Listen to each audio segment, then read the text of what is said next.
വസുദേവസുതം ദേവം കംസചാണൂരമർദ്ദനം ദേവകീ പരമാനന്ദം കൃഷ്ണം വന്ദേ ജഗദ്ഗുരും.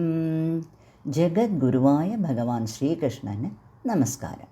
ഭഗവത്ഗീത 17-ാം അധ്യായം ശ്രദ്ധാത്രയ വിഭാഗ യോഗത്തിൻ്റെ സമ്മറിയാണ് ഈ എപ്പിസോഡ്. ത്രിഗുണങ്ങളുടെ ഭേദമനുസരിച്ച് മനുഷ്യ മനസ്സിലുണ്ടാകുന്ന സാത്വികി, രാജസി, താമസി എന്ന 3 വിധ ശ്രദ്ധകളെക്കുറിച്ച് ഭഗവാൻ വിവരിക്കുന്നു.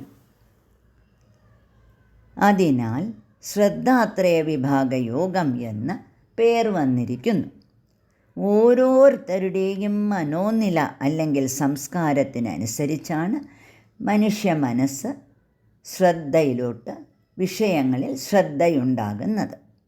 ഓരോ മനുഷ്യൻ്റെയും ഉള്ളിലെ രഹസ്യ ശക്തിയാണ് ശ്രദ്ധ. ഈ ശ്രദ്ധയാണ് മനുഷ്യനെ ലക്ഷ്യത്തിലേക്ക് നയിക്കുന്നത്. തുടർന്ന് ഭഗവാൻ ആഹാരം, യജ്ഞം, ദാനം, തപസ് എന്നീ പ്രവർത്തന മണ്ഡലങ്ങളിൽ സാത്വികി, രാജസി, താമസി ശ്രദ്ധ എങ്ങനെ പ്രവർത്തിക്കുന്നു എന്ന് പറഞ്ഞു തരുന്നു. സാത്വിക ഗുണമുള്ളവർ ശുദ്ധമായതും രുചിയുള്ളതും അപ്പപ്പോൾ പാകം ചെയ്തതും മയമായതും ദേഹത്തിന് പുഷ്ടിയും മനസ്സിന് ശാന്തിയും നൽകുന്ന ആഹാരം ഇഷ്ടപ്പെടുന്നു. ഈ ഭക്ഷണങ്ങൾ അവരുടെ മാനസിക നിലയെ നന്മയിലോട്ട് ഉയർത്തുന്നു. രാജസി ശ്രദ്ധയുള്ളവർ കടുത്ത എരി, പുളി, ഉപ്പ്, ചൂട് ഇവയോട് കൂടിയ മയമില്ലാത്ത മനുഷ്യ മനസ്സിലെ വികാരങ്ങളെ ഇളക്കിവിടുന്ന വിധത്തിലുള്ള ആഹാരങ്ങൾ ഇഷ്ടപ്പെടുന്നു.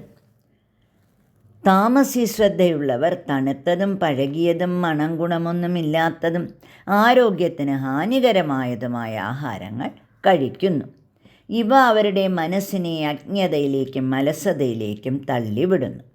തുടർന്ന് 3 വിധ യജ്ഞങ്ങളെക്കുറിച്ച് ഭഗവാൻ പറയുന്നു.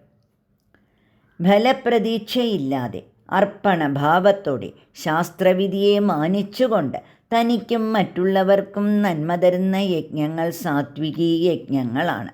അവ ദൈവീ സമ്പത്തിന് അവരെ അർഹരാക്കും. ഫലപ്രതീക്ഷയോടുകൂടി തങ്ങളുടെ യശസ്സും ഐശ്വര്യവും വർദ്ധിപ്പിക്കാൻ വേണ്ടി സ്വന്തം നന്മയെ മാത്രം കരുതി ശാസ്ത്രവിധിയെ മാനിക്കാതെ ചെയ്യുന്ന യജ്ഞങ്ങൾ രാജസീ യജ്ഞങ്ങളാണ്. ശ്രദ്ധയില്ലാതെ, അന്നദക്ഷിണ കൊടുക്കാതെ, ശുദ്ധിയോ നന്മയോ ഇല്ലാതെ തനിക്കോ മറ്റുള്ളവർക്കോ നന്മയുണ്ടാകാത്ത വിധത്തിലുള്ള യജ്ഞങ്ങൾ താമസീ യജ്ഞങ്ങളാണ്. ഇനി 3 വിധത്തിലുള്ള തപസ് ഓരോ മനുഷ്യനും അനുഷ്ഠിക്കേണ്ടതുണ്ട്. ശാരീരിക, മാനസിക, വാഗ്മയ തപസ്സാണ് ഇവ. ശരീരം കൊണ്ടോ മനസ്സുകൊണ്ടോ വാക്കുകൊണ്ടോ ആരെയും ദുഃഖിപ്പിക്കാതിരിക്കുക, അതാണ് അഹിംസ.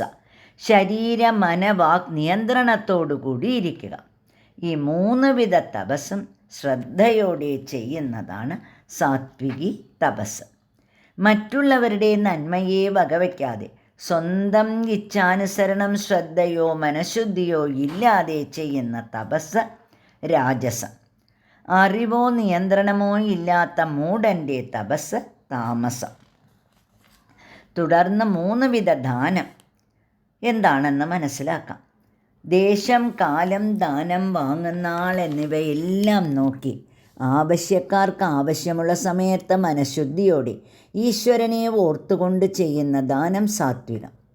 ഫലേച്ഛയോടുകൂടി സ്വന്തം കാര്യം സാധിക്കുന്നതിന് വേണ്ടി അന്യരെ തൃപ്തിപ്പെടുത്താൻ വേണ്ടി ചെയ്യുന്ന ദാനം രാജസികം. അസമയത്തിൽ അയോഗ്യന്മാർക്ക് കാലദേശം നോക്കാതെ ബഹുമാനമില്ലാതെ ചെയ്യുന്ന ദാനം താമസി ദാനം. തുടർന്ന് ഭഗവാൻ പറയുന്നു, മോക്ഷം ആഗ്രഹിക്കുന്നവർ ശാസ്ത്രവിധിക്കനുസരിച്ചുള്ള യജ്ഞം, ദാനം, തപസ് എന്നീ കർമ്മങ്ങളെ ഓം തത്സത് എന്ന ബ്രഹ്മമന്ത്രോച്ചാരണത്തോടുകൂടി ഭഗവാൻ അർപ്പിച്ചുകൊണ്ട് ഫലേച്ഛയില്ലാതെ ചെയ്യുന്നു. ഓം തത്സത് എന്ന് വെച്ചാൽ ഓം എന്ന ബ്രഹ്മം, അതാണ് നിത്യ സത്യ വസ്തു എന്നർത്ഥം. മനുഷ്യൻ്റെ 3 വിധ ശ്രദ്ധകളെ നമുക്കൊന്ന് മനസ്സിലാക്കാം. ഈ 3 വിധ ശ്രദ്ധകളെ ശുദ്ധീകരിച്ച് സാത്വികമാക്കാനുള്ള മാർഗം ഭഗവാൻ ഉപദേശിക്കുന്നു. ആഹാരം നാം ഓരോരുത്തരും നമുക്ക് കിട്ടുന്ന ആഹാരത്തെ, അതായത് ഭക്ഷണത്തെ ബഹുമാനത്തോടെ ഈശ്വരപ്രസാദമായി മാനിച്ച് കഴിക്കണം. ശുദ്ധമായതും മനസ്സിനും ശരീരത്തിനും യോജിച്ചതും തൃപ്തി തരുന്നതുമായ ആഹാരത്തെ ബ്രഹ്മാർപ്പണമായി കരുതി കഴിക്കുമ്പോൾ അത് സാത്വിക ആഹാരമായി തീരുന്നു. ഈശ്വര പൂജകൾ, ആരാധനകൾ ചെയ്യുമ്പോൾ സ്വന്തം ഫലത്തെ പ്രതീക്ഷിക്കാതെ ലോക സമസ്ത സുഖിനോ ഭവന്തു എന്ന മനോഭാവത്തോടെ ഓം തത്സത് എന്ന ബ്രഹ്മസമർപ്പണത്തോടെ ചെയ്താൽ അത് സാത്വിക യജ്ഞമായി തീരുന്നു. തപസ്. ഇതുപോലെ തപസ് നമ്മുടെ മനസ്സിനെ ഏകാഗ്രമാക്കി ഈശ്വര ധ്യാനം ചെയ്ത് ഓം തത്സത് എന്ന ബ്രഹ്മവാക്യത്തോടെ ലോക നന്മയ്ക്ക് വേണ്ടി പ്രാർത്ഥിച്ചാൽ സാത്വിക തപസ്സായി. സമൂഹ നന്മയ്ക്ക് വേണ്ടി യോജിച്ച ആൾക്ക് യോജിച്ച കാലത്ത് ആവശ്യാനുസരണം നമുക്ക് ഭഗവാൻ തന്നതിൽ നിന്ന് പൂർണ്ണ മനസ്സോടെ ഈശ്വരാർപ്പണമായി ചെയ്യുന്ന ദാനം സാത്വിക ദാനമാണ്. ഇങ്ങനെ ഭഗവാന്റെ ഉപദേശപ്രകാരം നമ്മുടെ നിത്യകർമ്മങ്ങളെ ഈശ്വരാർപ്പണമായി ഓം തത്സത്ത് എന്ന മന്ത്രോച്ചാരണത്തോടുകൂടി സമർപ്പിച്ച് സത്വഗുണസമ്പന്നനാകാൻ ശ്രമിക്കാം. തുടർന്ന് ഭഗവാന്റെ ഉപദേശങ്ങൾക്ക് കാത്തിരിക്കാം. നാരായണ അഖില ഗുരോ ഭഗവൻ നമസ്തേ.